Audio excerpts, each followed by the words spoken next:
తెలంగాణను అనాథం చేసింది తెలంగాణ ప్రజలు క్షమించబోరు. సీతారామయ్య గారు, మీ అబ్జర్వేషన్ ఏంటి తెలంగాణ విషయంలో కానీ ఓవరాల్గా బడ్జెట్ సంబంధించినటువంటి అంశాల్లో ఏదన్నా పేద మధ్యతరగతి వర్గాలకి లేదు, అదేవిధంగా ఇన్వెస్టర్స్కి ఉపాధి అవకాశాలు మెరుగు కావడానికి, రూపాయి విలువని మరింత దిగజారకుండా ఉండటానికి ఆ రకంగా ఈ చర్యలు ఉన్నాయి, ఈ చర్యలు తీసుకున్నారు అని మీ అబ్జర్వేషన్ ఏమైనా ఉన్నాయా?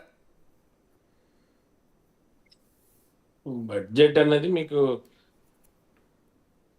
అక్కడ విఘ్నులు అందరికీ తెలిసిన విషయం. బడ్జెట్ అనేది ఒక అంచనా. ఏదో ఒకసారి ఒక మిత్రుడు ఎవరు అంటుండే, సార్ బడ్జెట్ గురించి కొంచెం విపులంగా చెప్పారా, అది చెప్పారా, ఇది చెప్పారా అంటే, ముందు ఆకాశంలో చూసి ఆ చుక్కలేని ఉండే చెప్పగలిగితే నీకు ఇక్కడ బడ్జెట్ అర్థం అవుతుంది. బడ్జెట్ అన్నది బడ్జెట్ అన్నది ఒక సంవత్సరానికి, ఆర్థిక సంవత్సరంలో కావలసినటువంటి వనరులు, మనకు ఉండాల్సిన మౌలిక వసతులు, పేద ప్రజలకు సంక్షేమం కొరకు ఏం కావాలన్నది ఒక్కొక్క శాఖ కింద చేసి విభజించబెట్టినటువంటి విషయం మనకు అందరికి చూసినాం. ఇప్పుడు బడ్జెట్ కూడా మనం చూస్తున్నాం. పెరుగుతున్నటువంటి ధరలు కావచ్చు, అన్నిటికీ ఇబ్బందికరమైనట్టే అయింది. అయితే మిత్రులు పెద్దలు ఇంతకుముందు కాంగ్రెస్ మన పెద్దలు చెప్తూ సీతారాం నాయక్ ఒకటి బయ్యారం ఉక్కు ఫ్యాక్టరీ గురించి చెప్పాలని ఒక ప్రశ్న అడిగారు. అడగడం తప్పు లేదంటున్నా.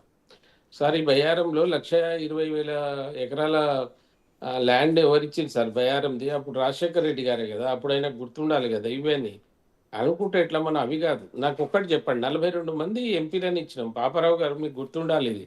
42 మంది కాంగ్రెస్ ఎంపీలు ఇచ్చినప్పుడు ఈ ప్రాంతానికి ఎన్ని ఎయిర్పోర్ట్లు ఇచ్చారు, ఎన్ని ట్రైన్లు మీరు ఇవ్వగలిగారు, ఎన్ని రైల్వే స్టేషన్లు బాగా చేయగలిగారు, ఏ కోచ్ ఫ్యాక్టరీ ఇవ్వగలిగారు.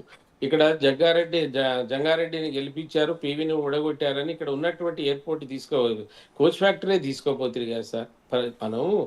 మనం కూర్చున్నప్పుడు ఎట్లా ఉండాలంటే, నిజంగా మనకి ఇది అన్యాయం జరిగింది, మనకు రావాలి, వీళ్ళు తప్పు చేసి రావాలి. కానీ వాళ్ళు ఏం చేయలేదు. ఇది జీరో బడ్జెట్.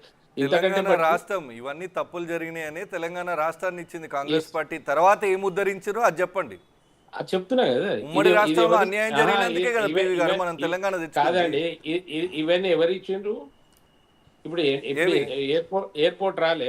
మన కొద్దిగా బడ్జెట్ సబ్జెక్ట్ మీద వద్దాం ఇప్పుడు. ఇక ఎయిర్పోర్ట్లు అడిగిన దానికి సమాధానం చెప్తున్నా సార్. ఎయిర్పోర్ట్ ఇచ్చిరా లేదా? కోచ్ ఫ్యాక్టరీ ఏమంటున్నా అంటే బడ్జెట్ లో ఏం జరిగింది ఇప్పుడు? ఏదో మీరు అట్లా మాట్లాడితే ఎన్ని కోట్ల రూపాయలు ఇప్పుడు ఇక్కడికి వచ్చినాయి.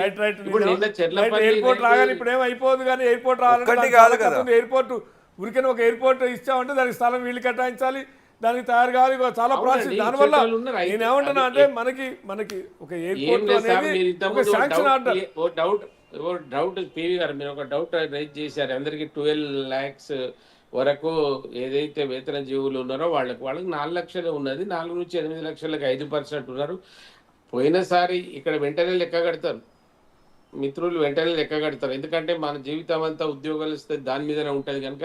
గత సంవత్సరం 1,00,000 కట్టినటువంటి వాళ్ళు అదే ఆదాయం ఇప్పుడు కొనసాగితే 50,000 రూపాయలు కడుతున్నాం. దాంట్లో సగం అమౌంట్ దాంట్లో ట్యాక్స్లో కొంచెం రిడక్షన్ ఇచ్చిందని చెప్పండి, ఇవ్వకపోతే అని చెప్పండి. ఏ ప్రభుత్వం ఎన్నడూ అపోజిషన్లో ఉన్నటువంటి ప్రభుత్వము ఇక్కడ ప్రాంతీయ ప్రభుత్వాలు కానీ కేంద్రంలో కానీ ఇది బాగున్నదని ఎవరు చెప్పరు, అనడానికి వీళ్ళు కూడా లేదు. అది ఏమని చెప్తారు? రేపు ఇక్కడ ఏదైనా విపత్కరమైనటువంటి పరిస్థితులు ఏదైనా రాష్ట్రాన్ని ఏర్పడితే గింతే బడ్జెట్ చేసినాం, గింతే ఇవ్వాలని ఉంటుందా? అడగండి పాపారావు గారు విశ్లేషకులు, వారికి తెలియందే ఉండదు. ఒకసారి అడగండి. రేపు ఏదైనా ఒక రాష్ట్రానికి విపత్తు వచ్చిందంటే మేము బడ్జెట్ గింత కేటాయించినాం మీకు ఇవ్వమని ఉంటుంది అసలు?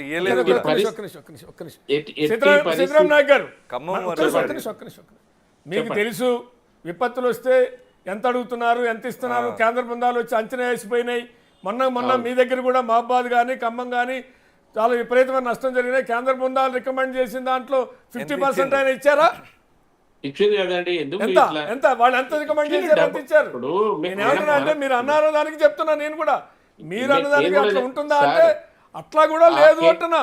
ఇప్పుడు మీరు ఉదాహరణకి అంటే వడ్డిచ్చేవాడు మనోడు అయితే అని సామెత ఉంది.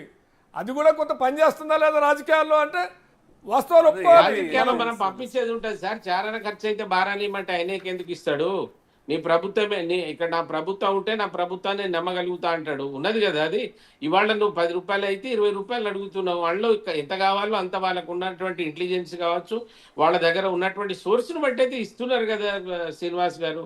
మీరు అసలే కొట్టేస్తే ఎట్లా? మీరు ఈ చెప్పి బడ్జెట్ మీద సీతారాం నాయక్ గారు నాకు మీరు ఒక ఉదాహరణ అన్నారు శ్రీనివాస్ బడ్జెట్ లో